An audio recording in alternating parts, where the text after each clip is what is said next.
Hi, and welcome to another edition of Fully Booked and Bonkers. Margaritas. And Margaritas. Placatam.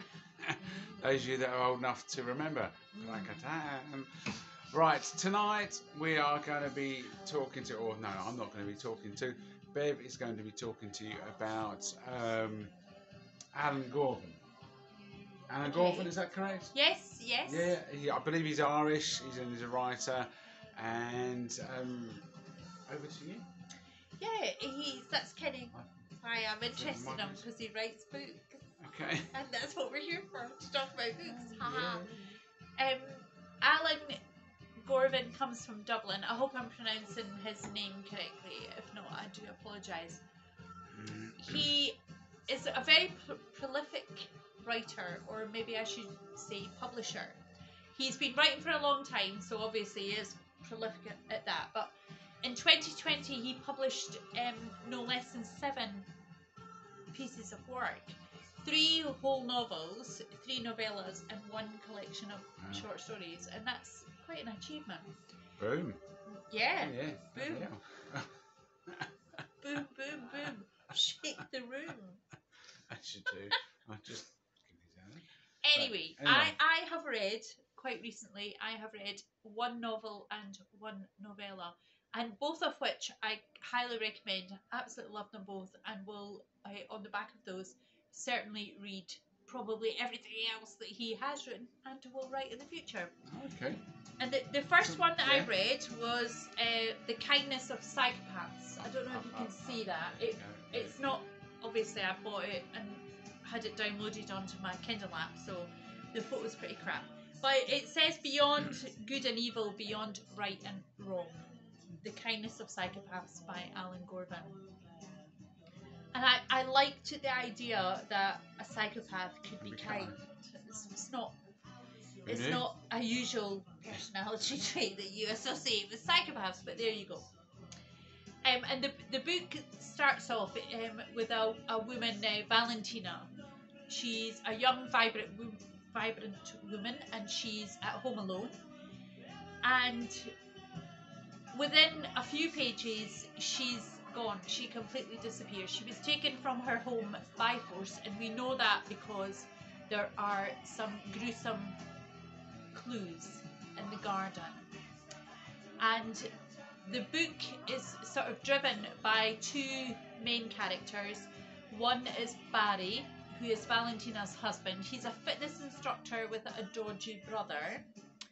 And also Joe Byrne, who is the detective in charge of the official investigation. And Joe is a man with a lot of baggage. Yeah, more baggage than more. Well, God, Joe's got a lot of baggage. Okay. And the story it's really fast paced. So Right, it kind of grabs you by the throat and throws you down the stairs. Straight from the start.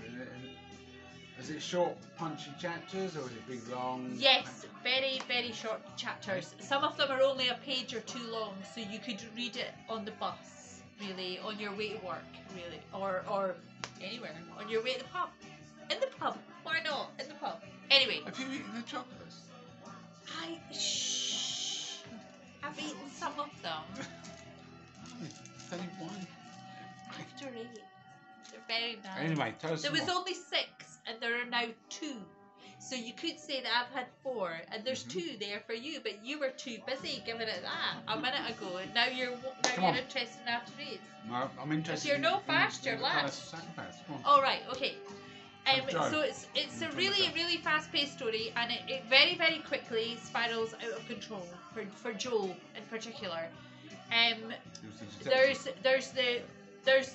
the brother, there's the husband, the brother, the dodgy brother, escaped convicts. We have an ex-girlfriend, the one that got away, a moody teenager, a really annoying boyfriend, and a quite a mysterious partner in the police officer department.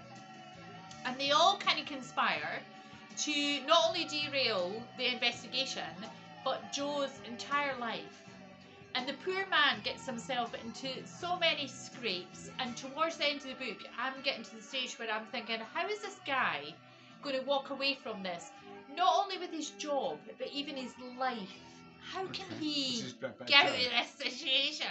But Joe, not Joe, because Joe didn't write it. Alan wrote it, and he's a really good writer, and you are just going to have to read the book to find out what happens after that. Okay. Well, but I know a little bit about the book because you couldn't help telling me about it, especially towards the end when you loved saying, it. I absolutely loved it. And I remember so much fun. Yeah, A dark story, but told with a lot of very black humour. So it's right up my street, really. Okay. And I also read. You read something else? Yeah, I don't know if I can find the other one without being really distracted. The other one is the novella. So it's less than 200 pages long, so it's really short, not at all sweet. And that one is called Better Confess. Imagine if you're a young woman called Florence Lynch.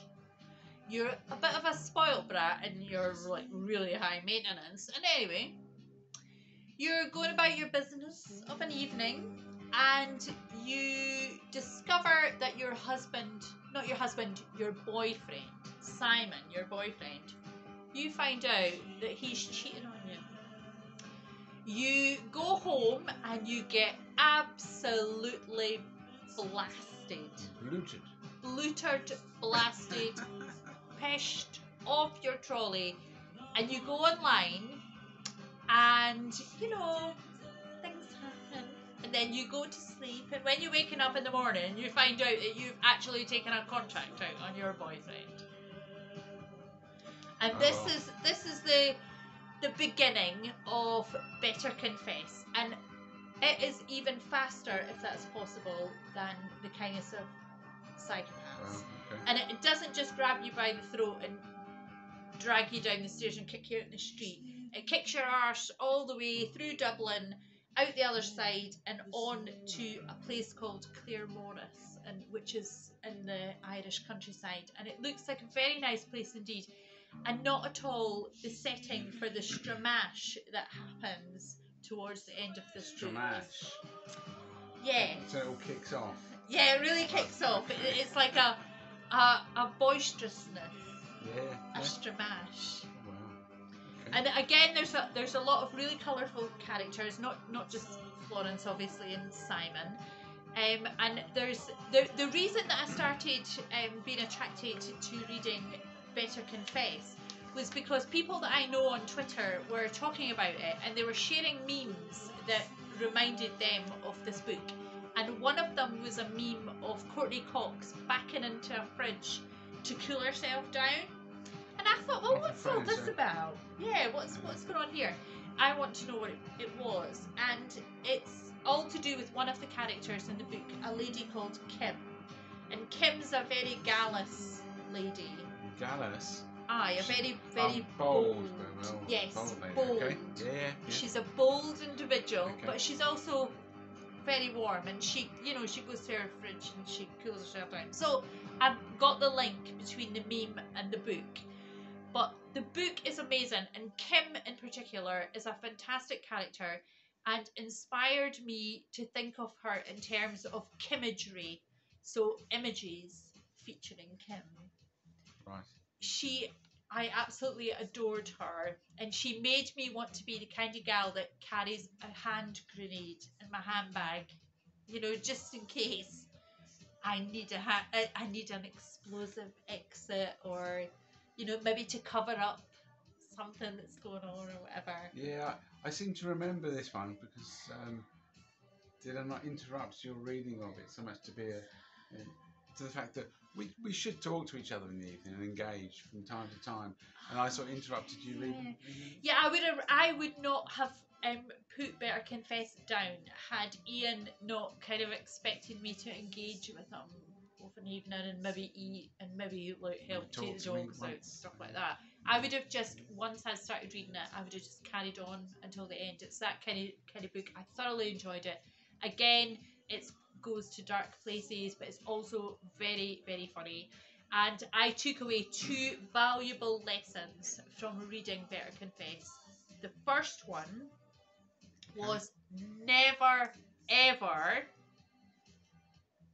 cheat or steal your friend's love.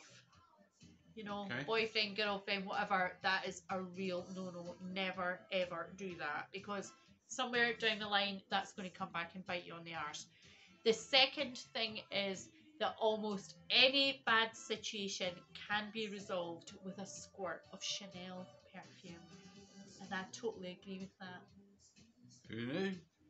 There you go. So, what's next then? I don't know. Next week, I think we'll just have to do a surprise. Because I can't remember. Alice Can. Did I? Oh, well, Alice Can. Okay. Yes, okay. Right, we're going to do Alice Can next week. Alice Can next week? Yes. Okay. Yes. Right. We're done. We are. Excellent. Woo-hoo! Thank you very much. Everyone enjoy yourselves. We'll see you soon. Thank you. Bye.